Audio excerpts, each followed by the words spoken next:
இருக்கும் பொழுது பின்பற்ற வேண்டிய நெறிமுறைகள். காட்சி 1. Good morning teacher. Good morning. உட்காருங்க. ஆபீஸ் வரைக்கும் போயிட்டு வர அமைதியா இருங்க.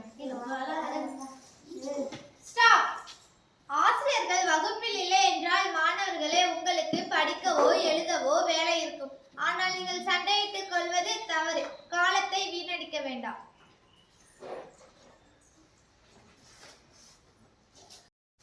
காட்சி 2. எல்லாம் பேசிட்டு இருக்கேன். நான் முடிச்ச பொருளை எடுத்துக்க வேண்டியதான் பார்க்கலான்னு. அமைதிங்க வா. நீ செய்தது தவறு. அடுத்தவங்க பொருள்களுக்கு ஆசைப்படக்கூடாது. திருடுதல், பொய் கூறுதல், பிறரை ஏமாற்றுதல், இந்த 3 பழக்கங்களும் யாருக்கும் இருக்கக்கூடாது. இனி இந்த தவறை செய்யக்கூடாது. நான் செய்ய மாட்டேங்க டீச்சர்.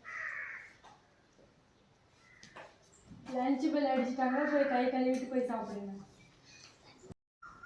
காட்சி 3. ஸ்டாப். மாணவ குழந்தைகளே, நமக்கு அம்மா, அப்பா, தாத்தா, பாட்டி யாரேனும் பைசா கொடுத்தால் அந்த பைசாவை உண்டியலில் சேமிக்க பழகலாமே. கடைகளில் வேண்டாத தின்பண்டங்களை வாங்கி உண்ண வேண்டாமே. பாக்கெட் திணிகளை வாங்கி உண்டு உடல் நலத்தை கெடுத்துக்கொள்ள வேண்டாமே.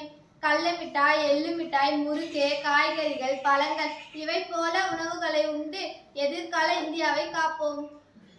வணக்கம் குழந்தைகளே. இங்கு நடந்த காட்சிகளை கவனித்தீர்களா? இந்த காட்சிகளை காட்சிகளாக மட்டும் காணாமல் வாழ்க்கையோடு தொடர்பு படுத்த முயற்சி செய்யுங்கள். இந்த காட்சிகளை பார்த்து சிந்திக்க தொடங்குங்கள். நன்றி.